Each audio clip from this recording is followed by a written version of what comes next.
matter with you?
Curse, release!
Hear, feel, think.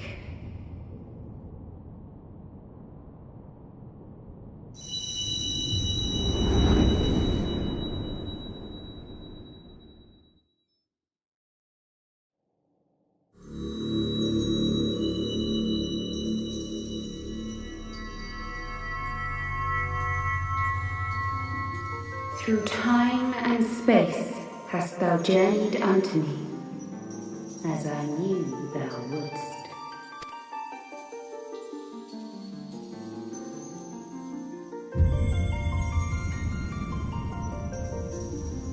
We are the word of the Mother.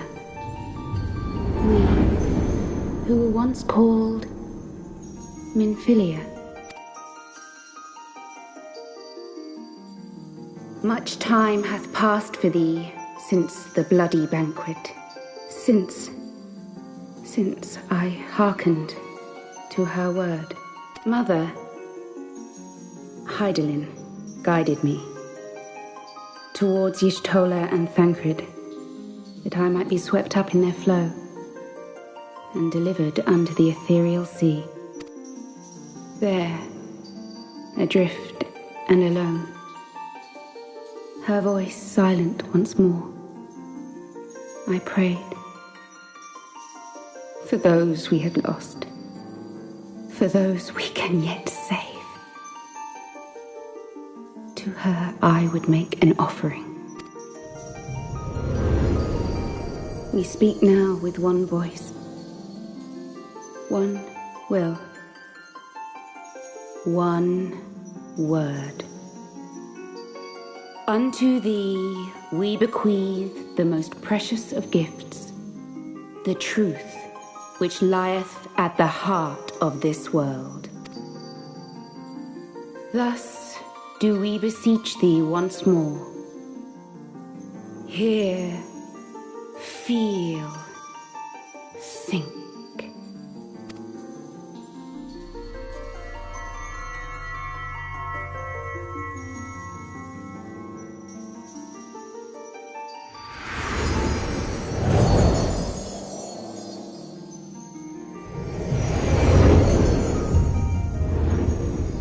Before there was life, in the depths of the ethereal sea, light and dark did once dwell as one.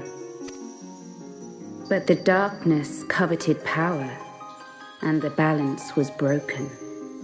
Thus was I forced to banish him unto the distant heavens, to forever remain apart, a moon bound. In sundering the star did we cry out, and the barriers twixt planes chanced to falter. Across 10 and 3 were we then divided, reflections of the source, each possessed of a shard. Zodiac longeth to be made whole. For his restoration, for his resurrection, his servants labor without cease. They seek to tear down the barriers which surround the source. Thus do they rejoice in their ardor, in your calamities, for each marks a rejoining.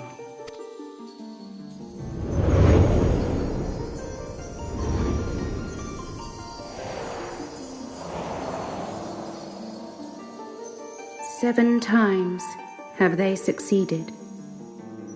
7 times hath the darkness grown stronger. 7 times have I failed.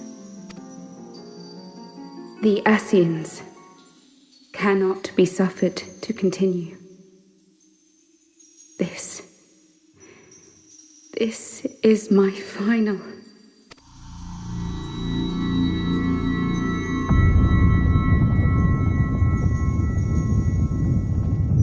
The crystal's power is all but spent. With what remains, I will return you to the shore of the ethereal sea.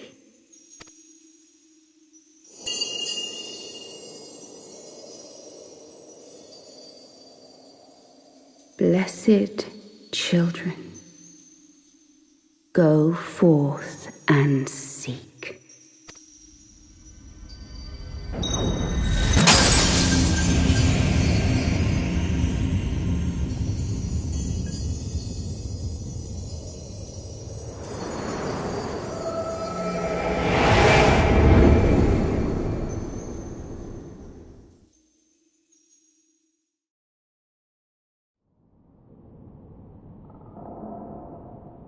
You've had another vision, haven't you? Let us return to Master Matoya's cave. Everyone will wish to hear what you saw.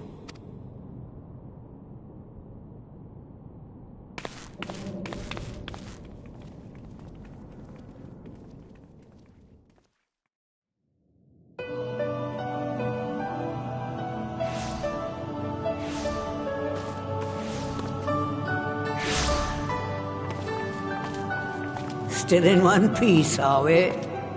Well, did you learn anything?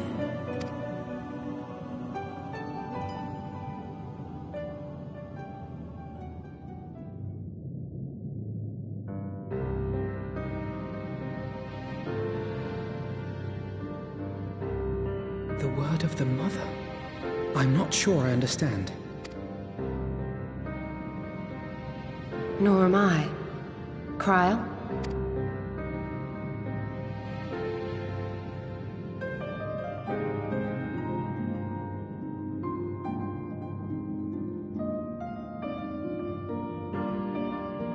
As unbelievable as it sounds, I see no reason to doubt her. The word's tale. No one was more sensitive to the will of Hydaelyn than Minfilia. And if Hydaelyn has grown so weak that she can barely make herself heard, it is not hard to see why Minfilia, having joined with her, might struggle to maintain her own form. What? Why would she need to maintain her own form? Are you saying she's gone?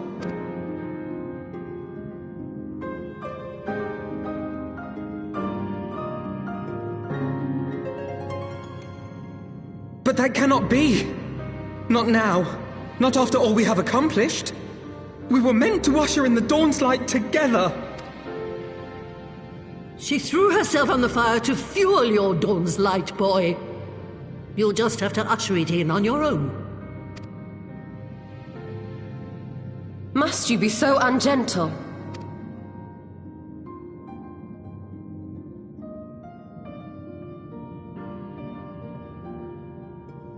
Tell me about the Scions, boy.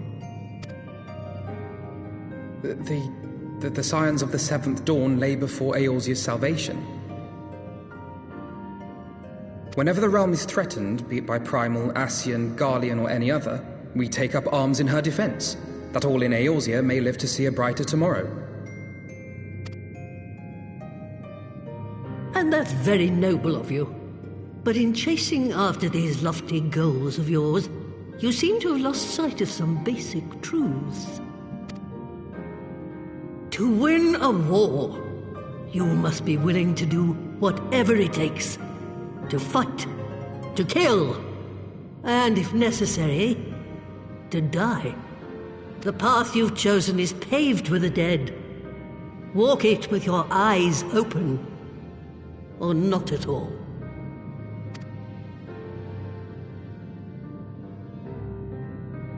I know the truth of which you speak, and have from the first. If the Ascians will go to any length to resurrect their god, then we must needs be as committed to our cause, to unmask them and their schemes, and to crush them both utterly.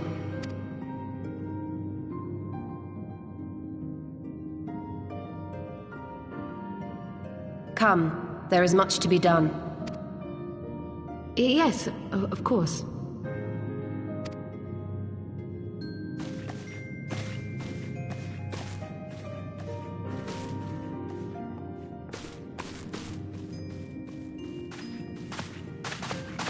Thancred, wait!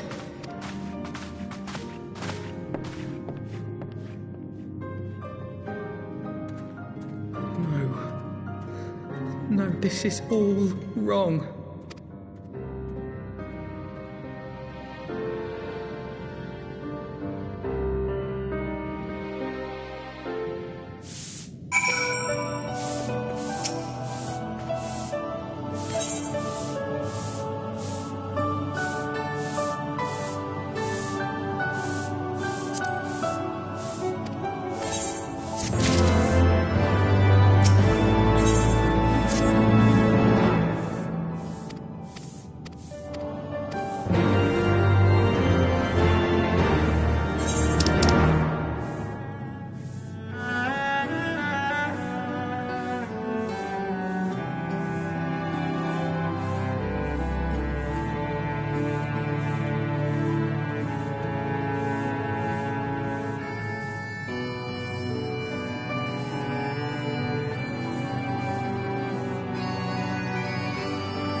pleasure to see you again, my friend.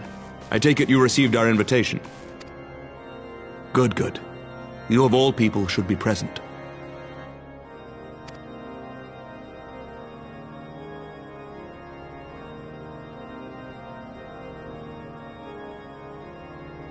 When the true brothers of the faith seized control of the vault, I feared the worst.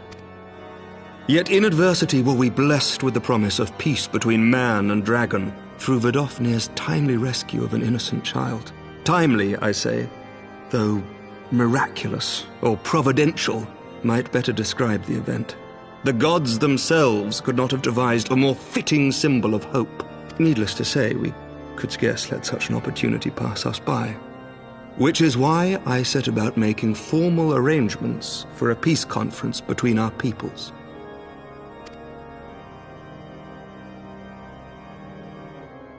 You and yours have done more to bring us together than any, and it is only right that you attend. But I confess that is not the only reason I would be glad to have you there.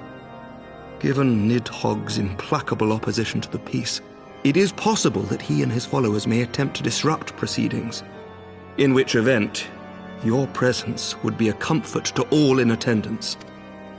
Pray understand, I have no wish to invite the worm's ire.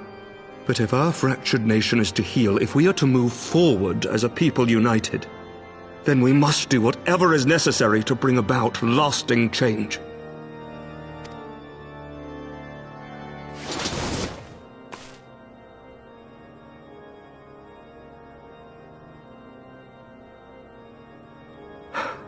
"'Tis nothing. 'Tis nothing. Lucia cautioned me against giving vent to my passions, lest my wounds reopen. It has not been easy reaching out to our opponents in Ishgard, many of whom sympathized with the actions of the true brothers. But in so doing, we have limited the influence of the zealots. The people are ready, my friend. This conference must go ahead.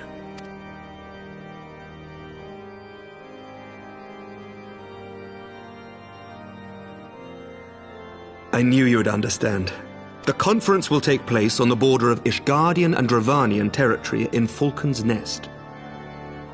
Lucia is there seeing to the final preparations even as we speak. Pray join her at your earliest convenience. 'Twould not do for the guest of honor to arrive late after all.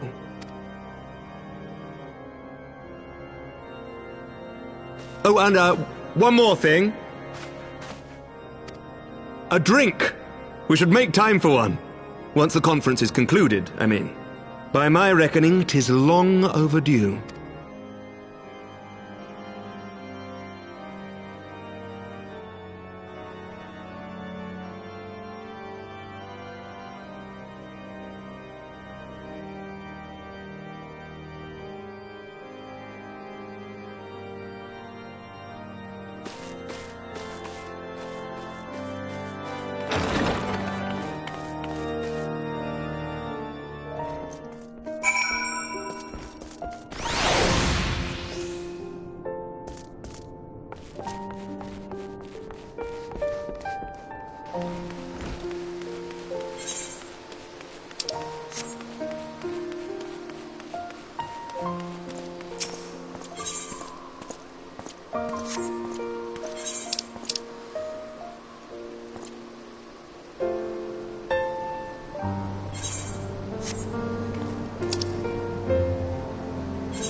Welcome, welcome. Find yourself an empty seat and I'll be with you in a moment.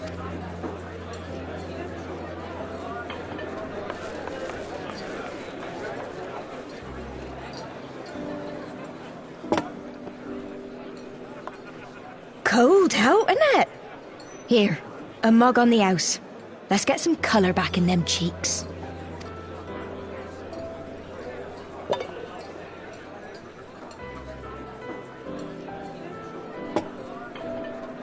Freed food will be a bit longer than usual. We've got a lot of hungry folk to feed, what with the conference and all.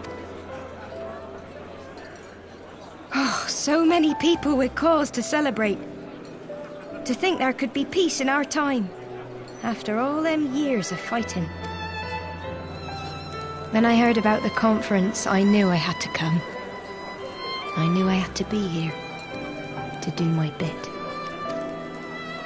My husband, he died fighting the dragons, you see. And here we are, about to break bread with them.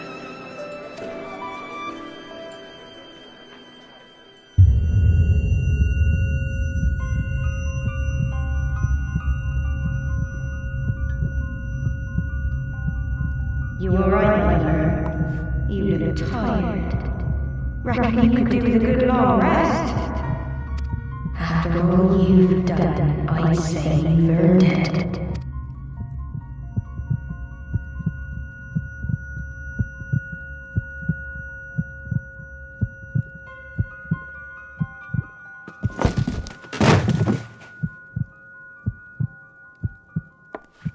Sleep now. Sleep. Sleep and leave us to our affairs.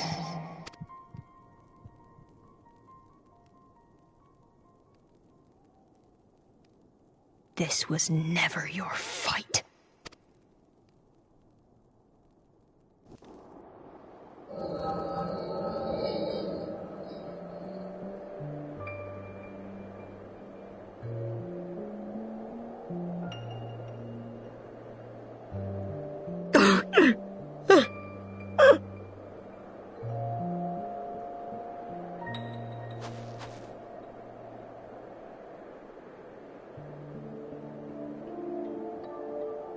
My son.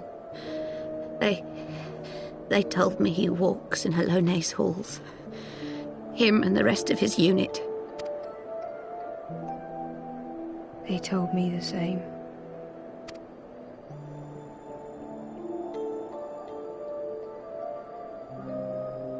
I expect they think it's comforting.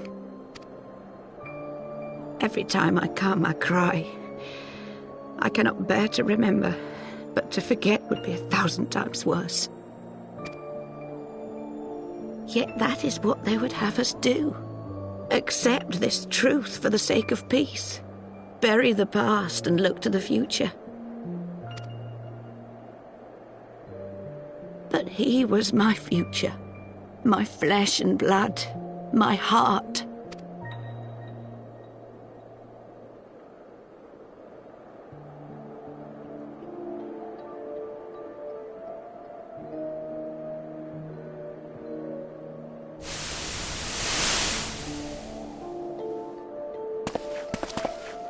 Is this it? We're the only ones with the courage to oppose this madness? Cowards, a lot of them. They think only of the prize, of the peace Sir Emmerich promises them. They know in their hearts it's a lie, but they go along with it anyway, desperate fools. But not I. Not I! I see the worm that killed my brother in my dreams every night, and I will not rest until he lies broken at my feet. Him and every last one of his accursed kin. All this nonsense about kings of Eld, as if I care what they did or didn't do, makes no difference to me and mine. Have the dragons sued for peace in 1,000 years? Are they bollocks? It's a bloody ruse is what it is, and Sir Emmerich and the rest of them bloody fallen for it. But what can we do? They believe, and naught we can say will ever change their minds. Whether we like it or not, man and dragon will come together at Vulcan's Nest, and all will be forgiven. forgiven and forgotten.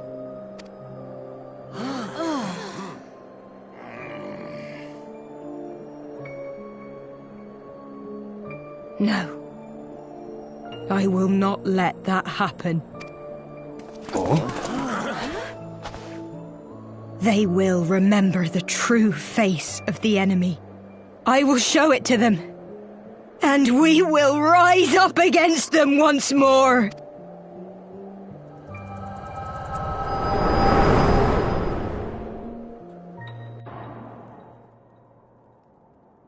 Hey! Hey! This is no time for napping.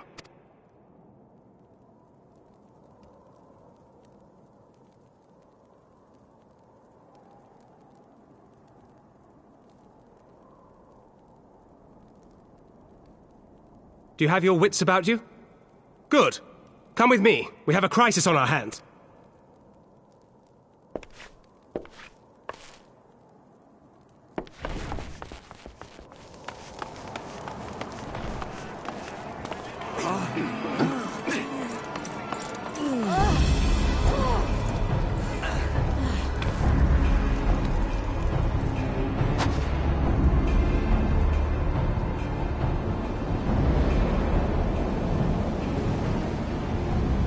Hear me, brothers and sisters. Do not be fooled by the honeyed words of the Dravarnians. The peace they promise is but a prelude to slaughter.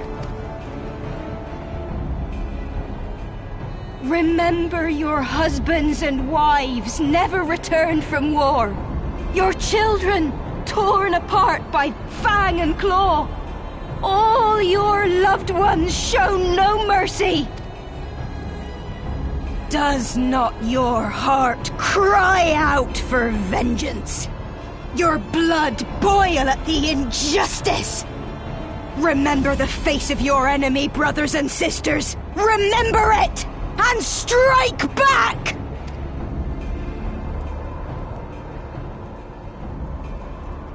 You there! Don't just stand around gawping! Do something, man! Stop her! Yes, my lord.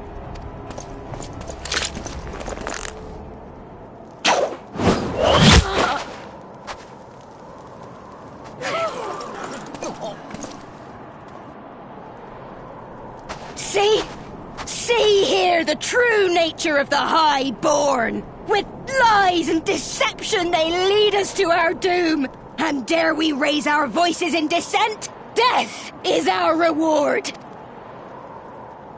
This is the choice they have given us, brothers and sisters. Death by dragon's fang, or death by nobleman's command. Death to all we hold dear.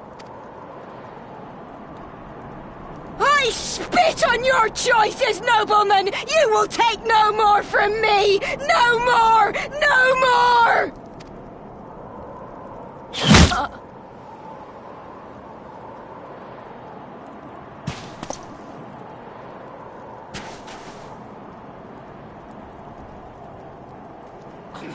What have you done? I only did as you ordered, my lord.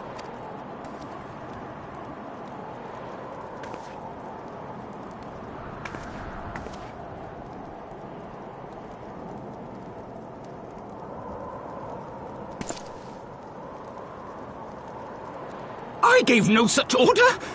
I did not. I never meant for anyone to...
Onawa!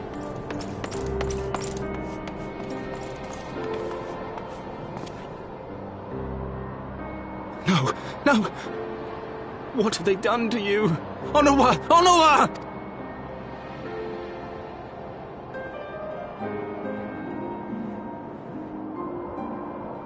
Is that you, my lord? You seem rather flustered. Because of you, you imbecile! What in the seven hells happened to you?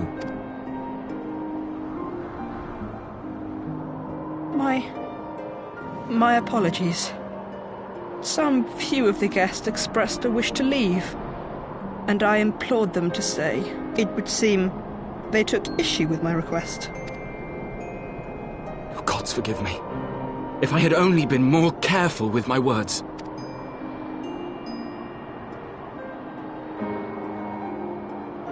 Do not blame yourself, my lord. I know that you and your brother have Ishgard's best interests at heart. That poor woman. She lives in the past, clinging to the memories of the lost. But the future holds so much promise, so much joy. And you know that better than any.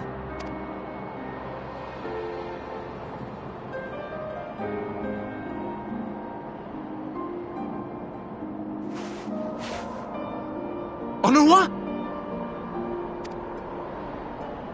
Calm yourself. The boy will live. But it's imperative we get him inside and into the care of a Kairoujian without delay.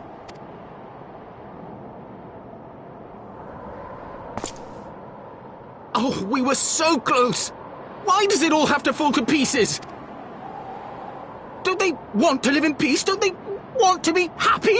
We all want the same thing! And still it falls to pieces! Tell me, what was I supposed to do? Someone, anyone, tell me, what was I supposed to do?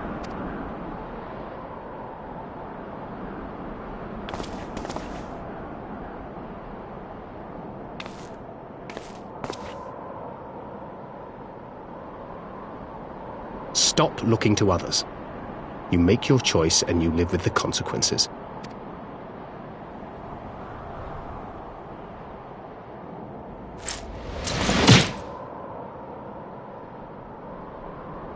And what would you know about consequences? You who always know just what to say and just what to do. Your every deed is greeted with a round of applause.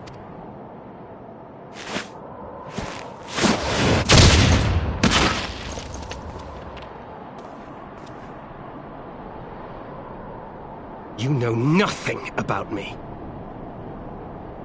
I have fought tooth and nail for the people I hold dear. Done everything in my power to save them. And I have failed. Learn to live with it. I have.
Lord Commander, if I may?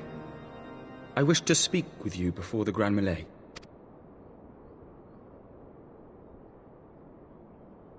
Proceed. How do you do it, my lord?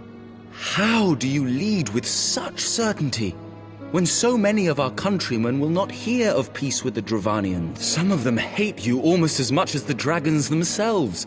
They decry you as a patricide in the streets. They even tried to kill you, for God's sakes. Yet still you march on, undaunted, where no archbishop dared to tread. What is your secret? Where do you find the strength? For centuries, our nation has been punished for the sins of our forefathers. If our punishment is to end, I believe we must right the wrongs of antiquity and move forward as a nation united. Needless to say, my father did not share this opinion. He did not believe the people strong enough to bring about their own deliverance, trusting only in himself. Tyranny seemed to him the only solution. But I have faith in the people, Lord Amanalain. I have faith that they will weather this storm and overcome every trial we set before them. Many have fought and died to see this blight upon our nation's history cleansed, and I would not let their sacrifices be in vain. Though we invite reprisals, the risk is worth the reward.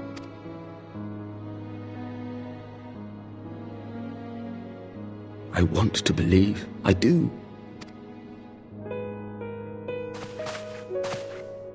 Lord Commander, through my careless orders, a pall has been cast over these proceedings, and I beg the opportunity to make amends. I, Amanalain de Forton, do hereby request leave to take part in the Grand Melee.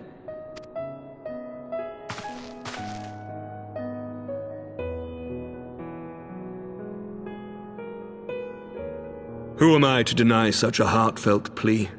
We would be honored to have you join the fray, my lord.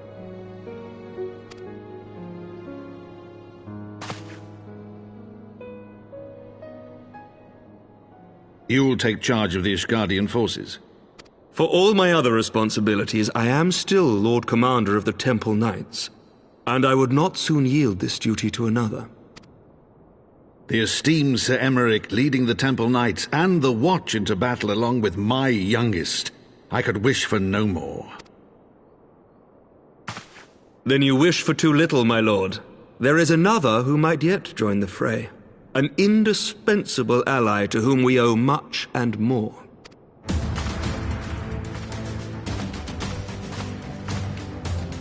An adventurer beholden to none who nevertheless chose to champion our cause, who has shared in our suffering and in our glory, a warrior without equal, who I am privileged to call a friend. There is no one I would rather have fighting by my side. I ask this in full knowledge of your obligations, and will not think less of you should you refuse.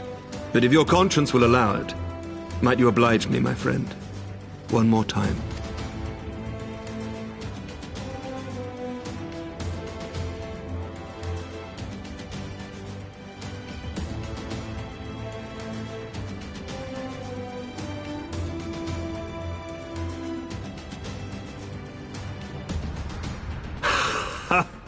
Together we shall give the people a spectacle for the ages, a celebration to mark the dawning of a new era.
Let all here present heed well the rules of engagement.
For the honor and the glory of Ishgard!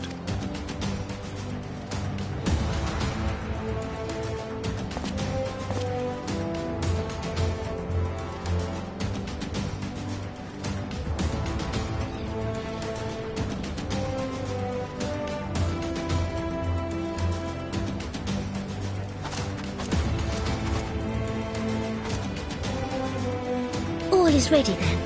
Very well. Brave men and women of the Eorzean Alliance, let the grand melee begin!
Did he win? Then we...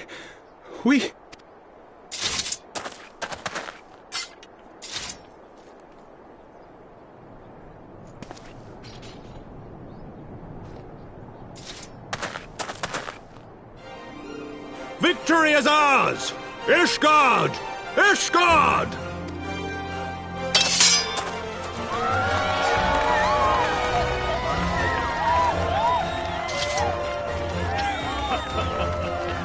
Well fought! Well fought, my friend! You truly are the warrior of warriors. Thank the Fury you were on our side.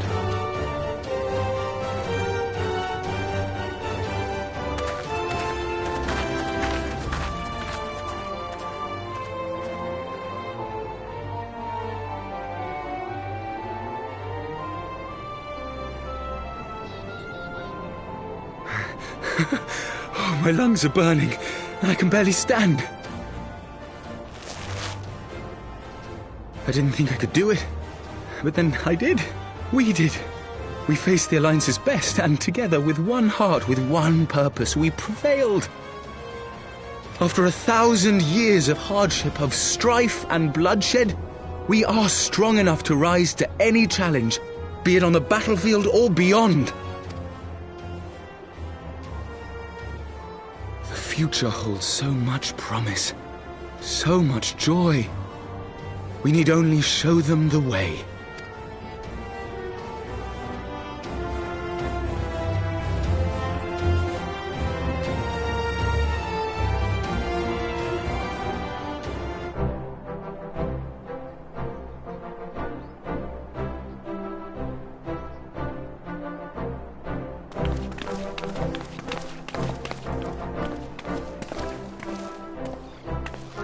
Truly magnificent display, Sir Knight.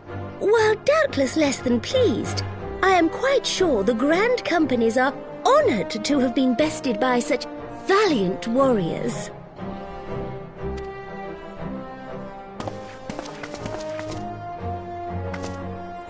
The honor was ours, Your Grace.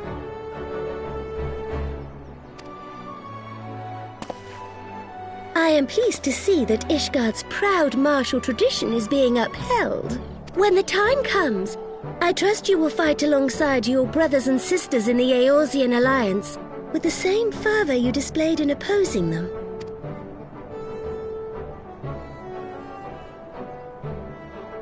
I note that our friend elected to take the field in Ishgardian colors. At my behest, Your Grace. If we have given offense, the blame lies with me.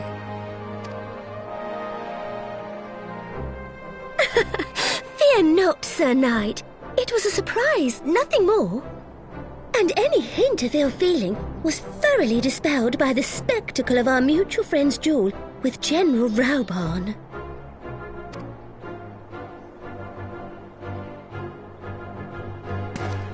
On the subject of surprises, I could not help but marvel at the passion and unity of purpose displayed by your countrymen, given the troubling reports we have received of late. I shall take that as a compliment, Your Grace. The events to which you allude are the price of change. The end of the Dragonsong War marks the beginning of a new era for our nation, and for the people, high and lowborn alike, who will... Ah, yes. The people.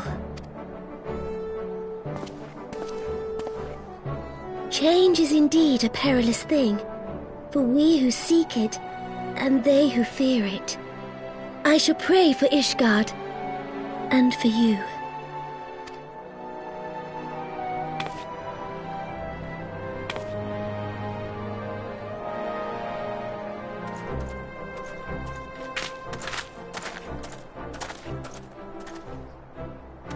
Well, that made for a refreshing change. Congratulations on your victory, by the way.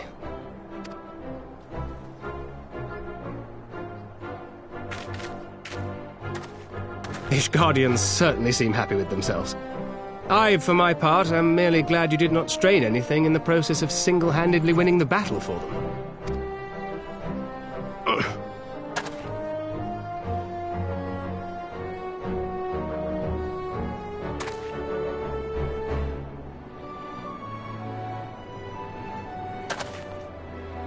'Tis but a scratch, I assure you, and I will not suffer you to worry over me. Not when we have a dozen far more important concerns.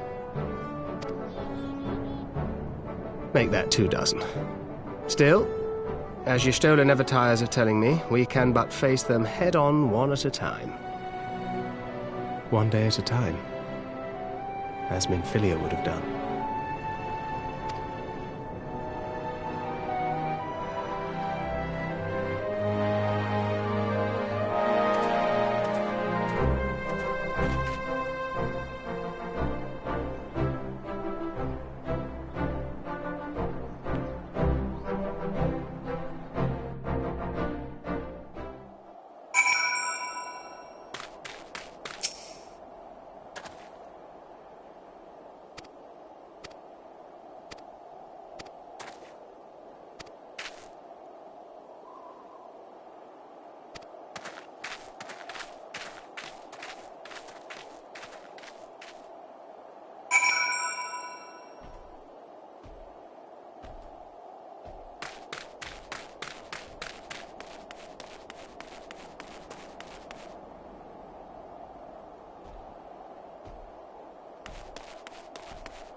My lord!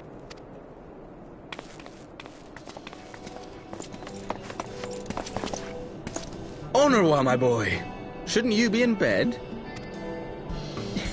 Thank you for your concern, my lord. But I have largely recovered from my ordeal, and I have naught but several scars to show for it, which I have been told some women may find appealing. I see. And to think I was worried sick of you. I'm not sure I understand, my lord. Well, let's put that theory to the proof, shall we? My lord? 'Twould seem that a great many things have occurred in my absence. The messengers spared not their chocobos to bring us word of your victory in the grand melee.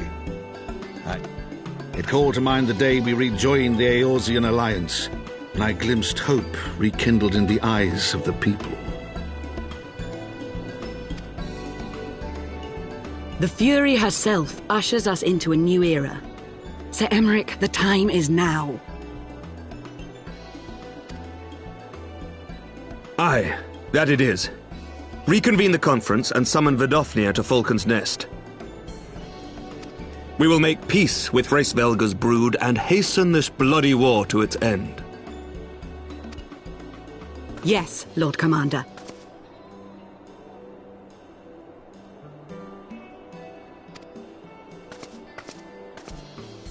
I will send word to Artoirel and bid him resume preparations. Emanelaine, you will place yourself at your brother's disposal. He will be glad of your assistance.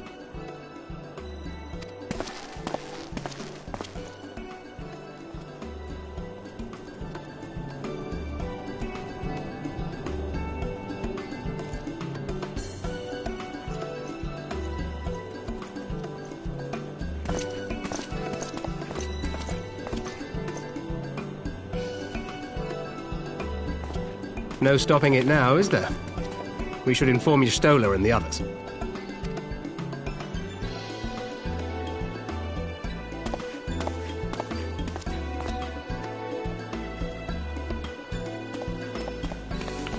My dear friend, I doubt I will ever be able to thank you enough. But when the conference is successfully concluded, I damn well mean to try.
The appointed hour approaches.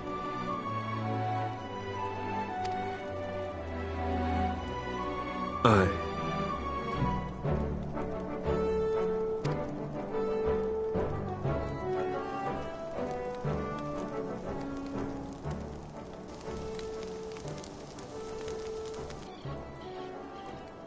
She begged leave to watch the proceedings.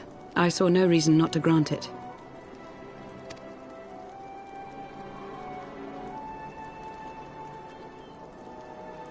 Should I choose to deviate from my prepared remarks, I ask that you trust in my judgment. Have I ever done otherwise?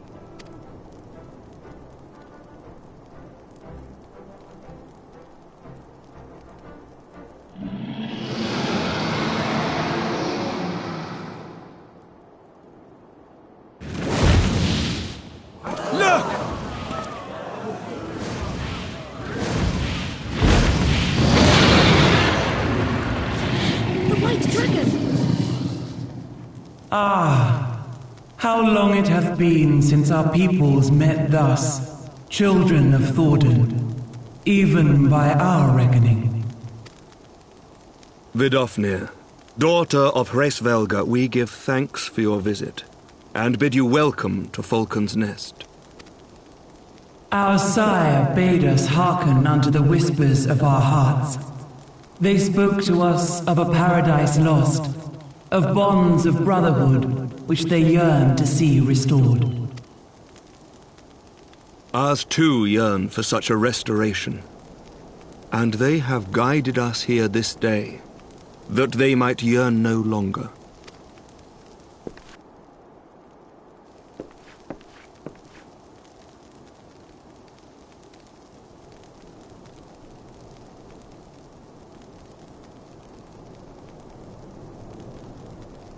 Brothers and sisters, ye who stand as witness, hearken to me.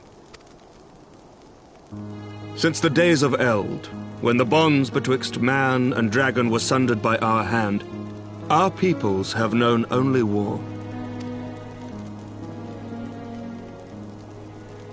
Bloodshed without end, losses beyond counting, and still we fought. And still we fought.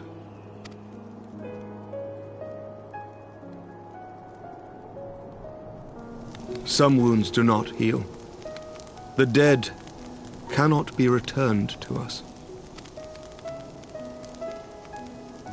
But we, the living, can yet choose another course.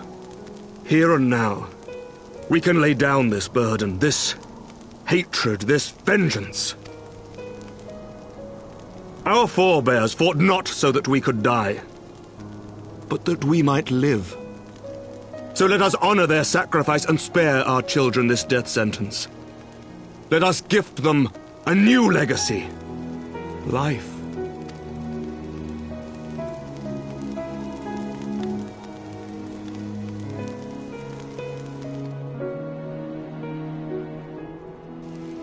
Betwixt our peoples yawneth a divide deeper than the deepest abyss, wider than the widest sea. Generations will live and die ere this divide is bridged. Knowing this, doth thy heart yet yearn for peace, son of Thordan? Look now on the legacy we would leave to our children. A dream of peace, inscribed in stone for generations to come.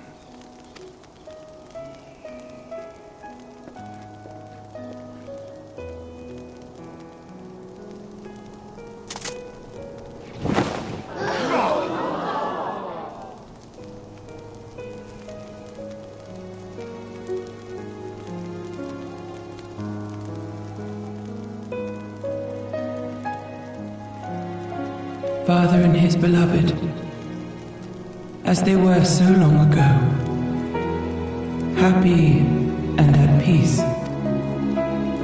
The dream they shared shall be ours once more.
Child of Dravania, art thou grown so forgetful that thou wouldst forsake kith and kin and consort with the spawn of Thordan?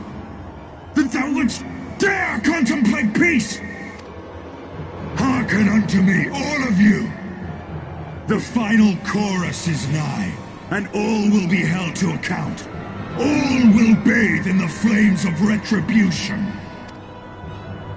Till the coming of that day, look you on your sins and despair, for none shall escape my wrath. None shall escape my revenge! 7 hells.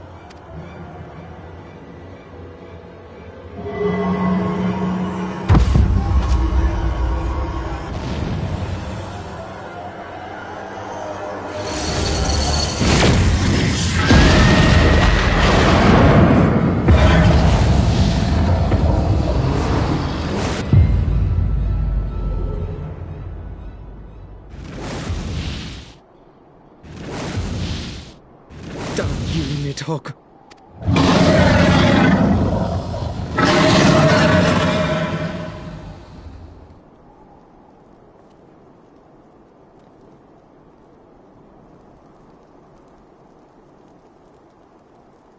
Hells, take that worm!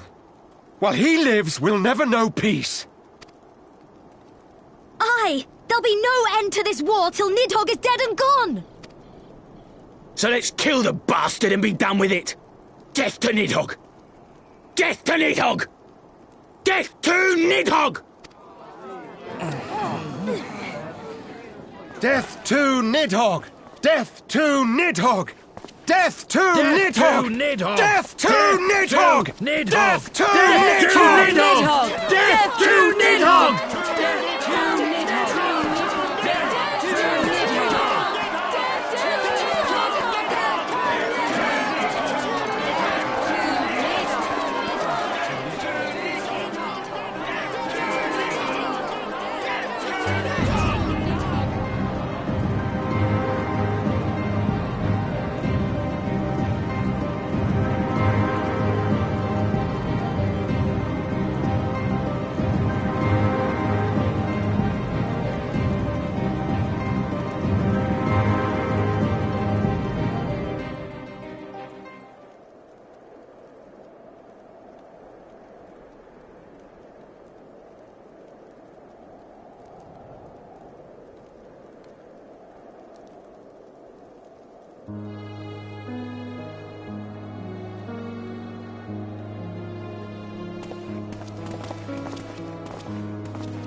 Forgive me. That took longer than expected.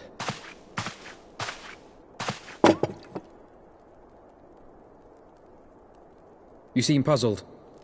Oh, these. I thought something warming might not go amiss. It was not all that long ago that we sat here, you and I, in our very own falling snows, as Lord Horshvon called it. I still struggle to believe he is gone. And Azelle too. I had such hopes for her.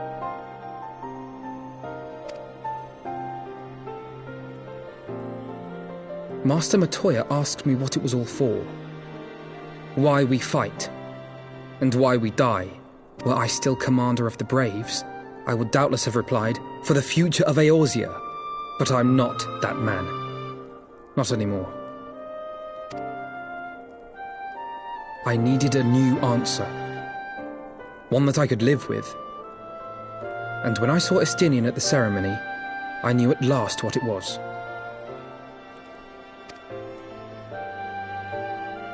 I do not want to be a man who sacrifices his friends and family for a cause. I want to fight for Estinian, and I want to save him. When Nidhogg leads the Horde into battle, Ser Emeric and his forces will do what they believe must be done. That is their choice to make. Yet even if Ser Emeric is willing to forsake Estinian, I am not. We must fight for him, for he is our friend and ally. We may struggle, we may fail, but we must try.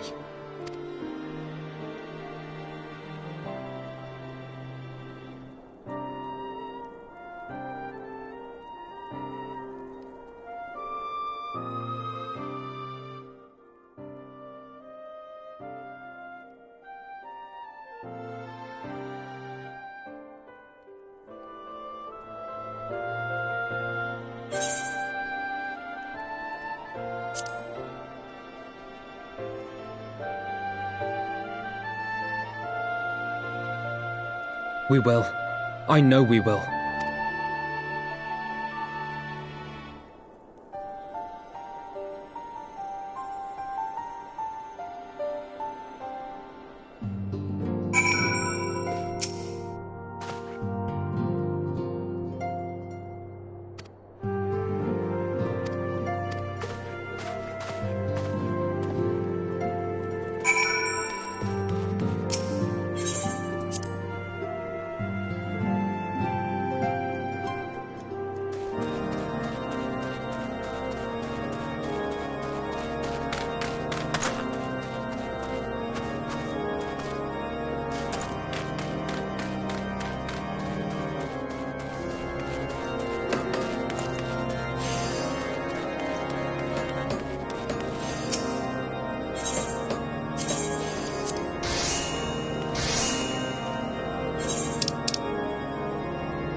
Of all the ways for it to end.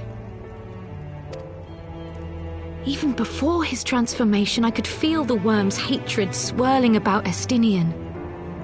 The terrible, all-consuming rage. Enough to fuel a 1,000-year quest for vengeance. It was all I could do not to run away screaming. But Ishgardians, nay, all Eorzeans, are made of sterner stuff. They face danger and death on a daily basis and understand what it takes to win a war. Think not too deeply on Master Matoya's words. Her intent was but to steal our resolve. That, and to remind us to look beyond these passing conflicts to trials greater still, to the truth which hides at the heart of this world. So that's your aim, is it? You disapprove?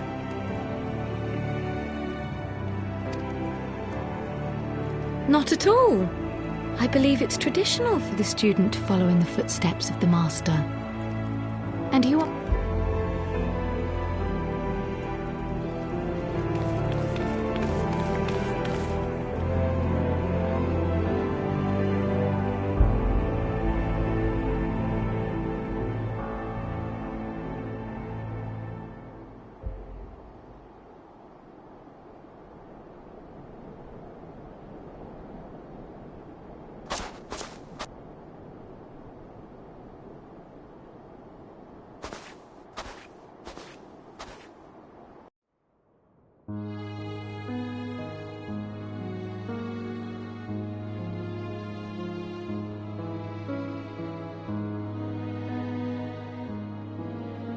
Change. That great inexorable wave was upon us, and soon all of Ishgard would bend to its will.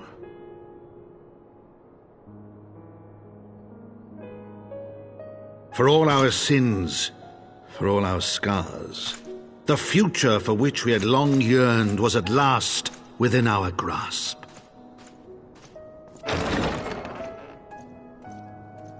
But it would be bought at a heavy price. For in those twilight hours did Nidhogg cry out for vengeance, and his brethren raise their voices for the final chorus of the Dragon Song War.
We have kept you waiting over long, I fear.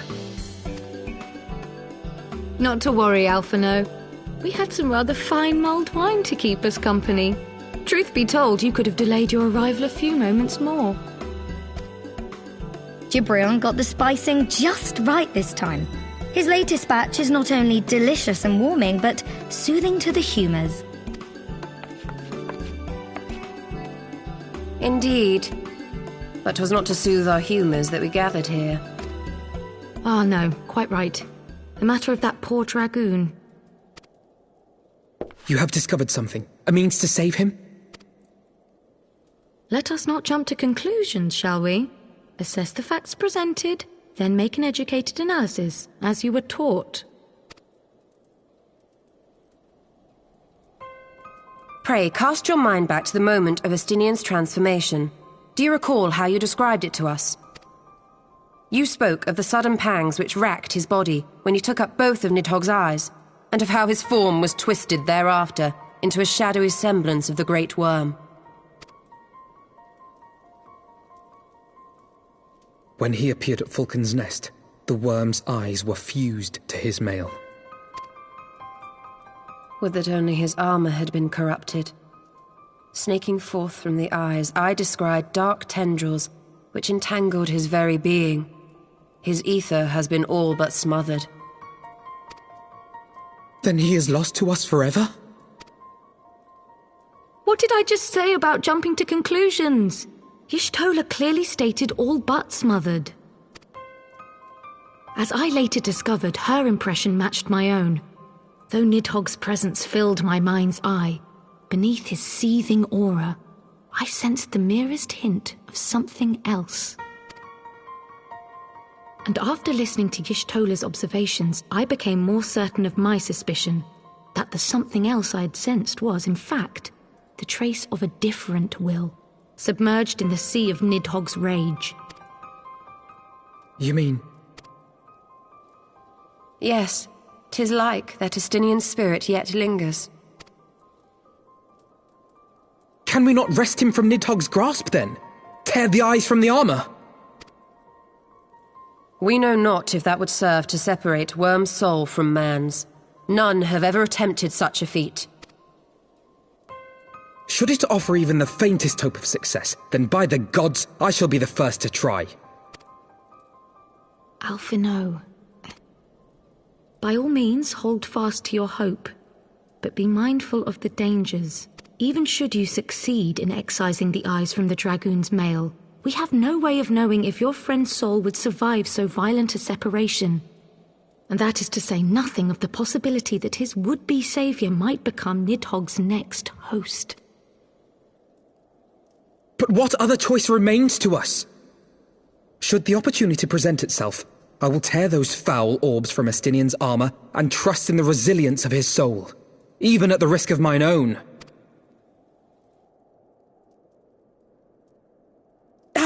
I found you at last!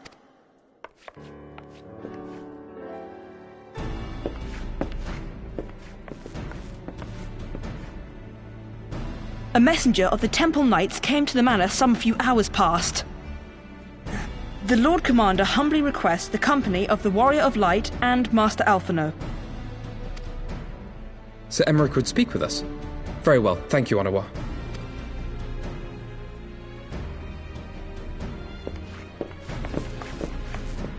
Twould seem duty calls. Pray see to yours, and we shall return to ours. Thank you, Y'shtola, Kryl. Your words have given me hope where there was none. Come then, Sir Emmerich awaits.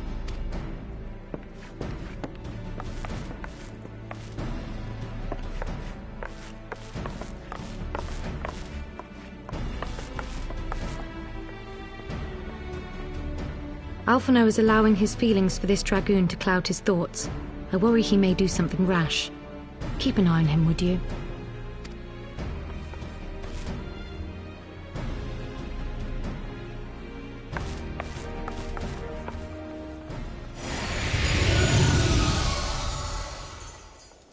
They think more of their friends' deliverance than their foes' defeat. But will history commend their fealty, or condemn their folly?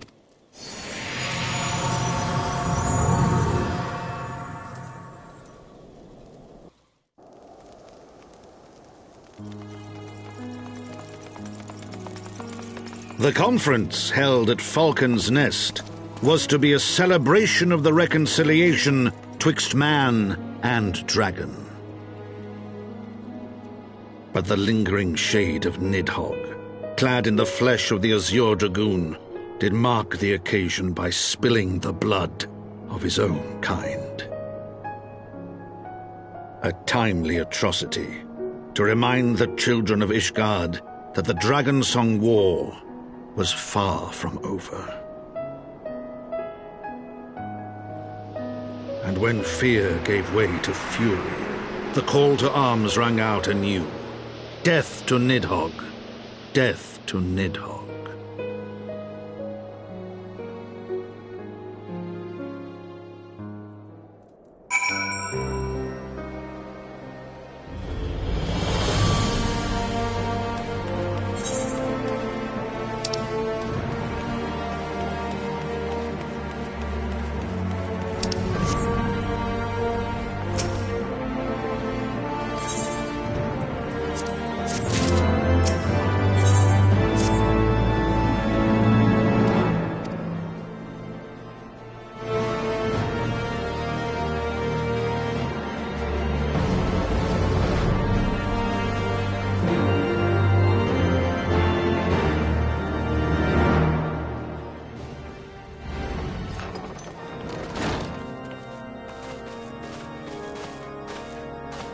My friends, I thank you for coming.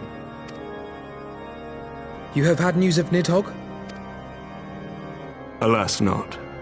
Our scouts range far and wide, but they have as yet found no trace of the Great Worm. We dispatched an elite unit of dragoons to reconnoiter the churning mists, but even they returned empty-handed. A pity. Fear not, Alphino. We shall see the worm again soon enough. His words at Falcon's Nest attest to that. Indeed, he is like to come sooner than we would wish. I assume Ishgard's defenses are being bolstered as we speak? With all haste. I mean to call upon every able-bodied warrior at our disposal, from the knights of the Four Houses to the men and women of the Watch. But I did not summon you to discuss strategy. What then would you have of us, my lord? I will speak plain. Now that Nidhogg is possessed of both of his eyes, no mortal force we can muster will repel him. That being the case, we must needs recruit an ally of equal strength.